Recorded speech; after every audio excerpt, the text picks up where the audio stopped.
Welcome to 365 Christian Men, where every day we aim to inspire and encourage with real-life stories about men.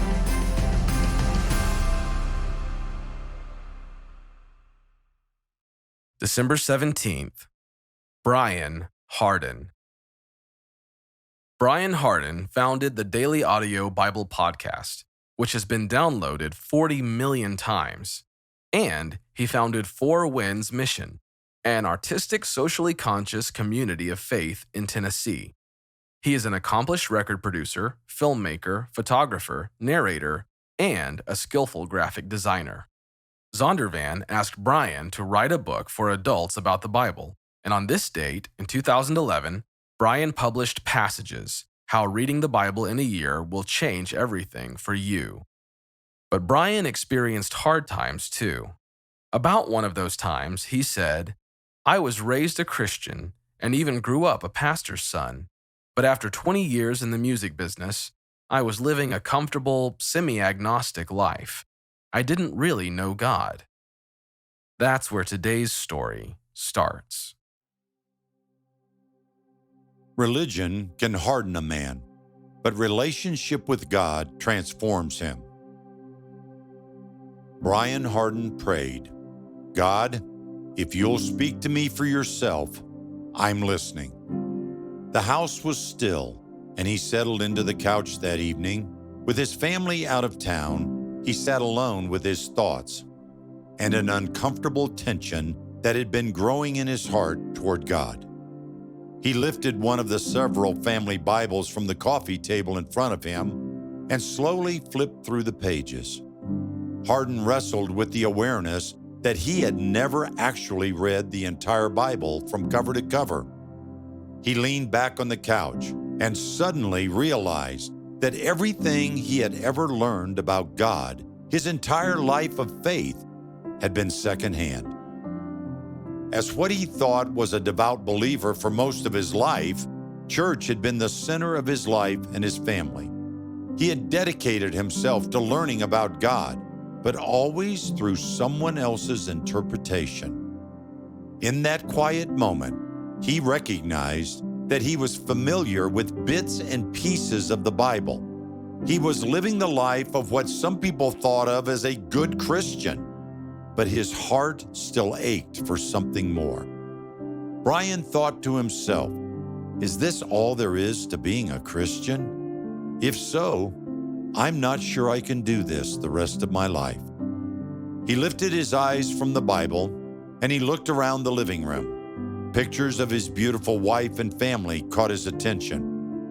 How could he lead the family that God had entrusted to him? How could he lead them into an authentic Christian faith if he did not know the God of the Bible for himself? And how could he get to know God for himself in a more meaningful way?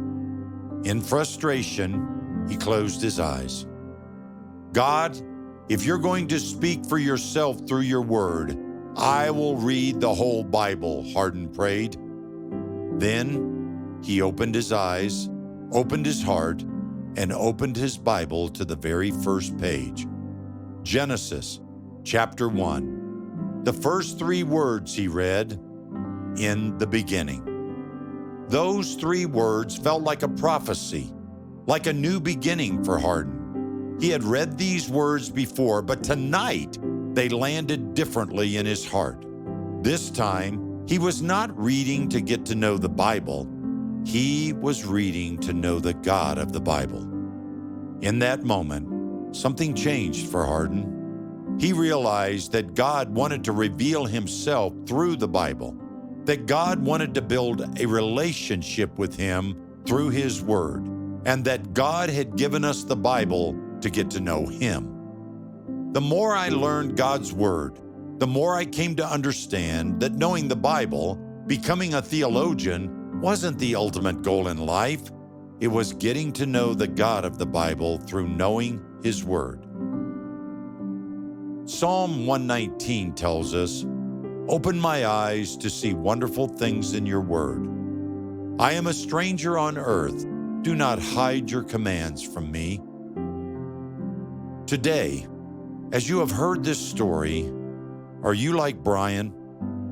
Are you living on a secondhand faith that is resulting in a secondhand relationship with God? Do you know bits and pieces of the Bible, and are you trying to be just a good Christian? Like Brian, does your heart long for more? Today, will you take a step and seek to know God as you read His Word?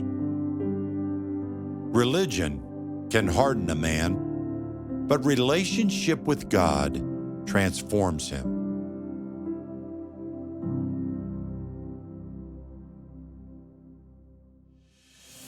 Thank you for listening to today's story. Every day of the year, our hope is to inspire you with real-life stories of faithful men who have gone before us. For today's story, we have a free one-page group discussion sheet available on our website. Please join us tomorrow for another story at 365christianmen.com.